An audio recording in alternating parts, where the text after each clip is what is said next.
Hi, it's Mike with Dog TV. Today I wanted to talk a little bit about getting your dog used to new things. New experiences often cause a little anxiety or problems with dogs where they're afraid of it or so forth. And we've gotten Dog used to several new things in the last 2 weeks. And I just wanted to show you some of the items that have changed for him.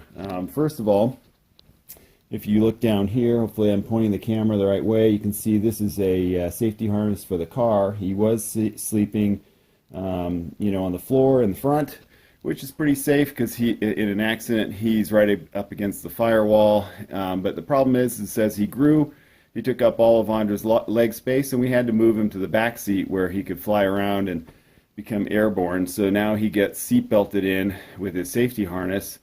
And, we had to get him used to that. And then also, because we're going to be taking him backpacking, we've been introducing him to the backpack slowly. So as we get closer to backpacking season, he'll be used to that. And I'll show you, there's his backpack. And then the last thing that we had to get him used to is we're probably going to take off sometime in May in the spring and do a little bit of a trip where it's not dog friendly, so we need to leave him behind, and so we want to get him a doghouse.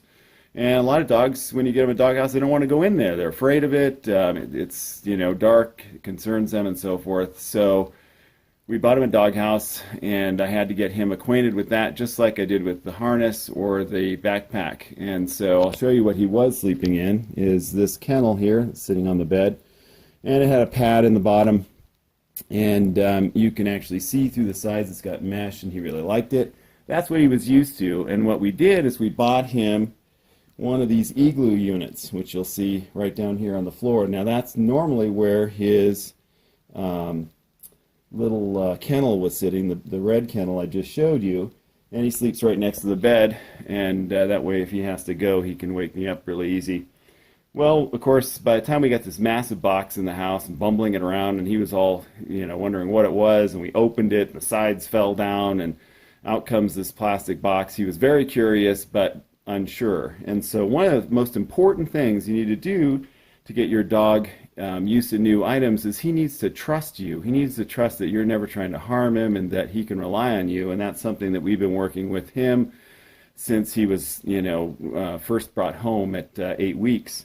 And so the first thing I did is I set it up in the same location as his regular sleeping spot, because around 9:30 he usually puts himself to bed while we continue to watch TV and go to bed an hour later or so. So I put it in his regular spot, and I took the pad off the bottom of his kennel and I stuffed it in there so it smells like his sleeping place. He also has a towel in there, kind of like a blanket that he fluffs up or curls up next to. I put that in there. And so the next thing I did is while he was sniffing it, he's looking into it, is I threw one of his toys in there and asked him to go get it. So the worst thing you could possibly do is force the dog into the house. You're going to freak him out. He's never going to want to go in there.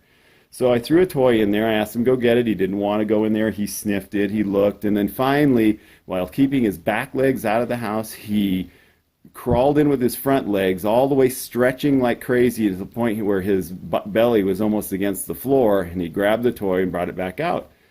And that's all I wanted him to do, is to go in a little bit to feel like it's okay, and and I said he was a good boy for doing that, and that was that. And so let him sniff around it and look at it, not do anything to it, and so I also tried to go in it. The door's a little small for me, so I only got barely part of my shoulder and head in there to show him that I wasn't afraid of going into it.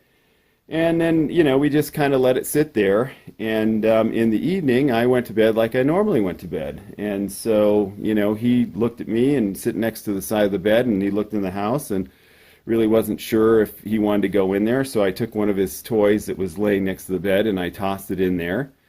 And I just kind of laid back on the bed, and he, again, stretched all the way in there, and he retrieved the toy, and then he backed out, and then he dropped the toy, and then he looked in the house, because it's where he normally sleeps, and he sees his bedding in there, and he walked in, turned around, and walked straight back out. And he did that 4 times, each time walking in, just turning around, coming right back out, and then standing on the floor 4 times before he went in the 5th time, and then laid down and went to bed, and that was it. That's all it took to get him used to it. So didn't freak him out with it, didn't spaz him out by trying to force him, let him get used to it. And because he trusts me, and I know that when he's afraid, if we're out on a trail or something, something comes up, if your dog trusts you, when something unexpected happens and they're afraid, they'll run to you for protection, not away from you. And he always runs to me if there's something, unless it's whatever it is between us. But generally, he'll run right to me and bury himself between my legs. And that's all it took to get him used to it. And that's him complaining because he wants to go for a walk instead of me making movies. But anyway, so that's it. See you later.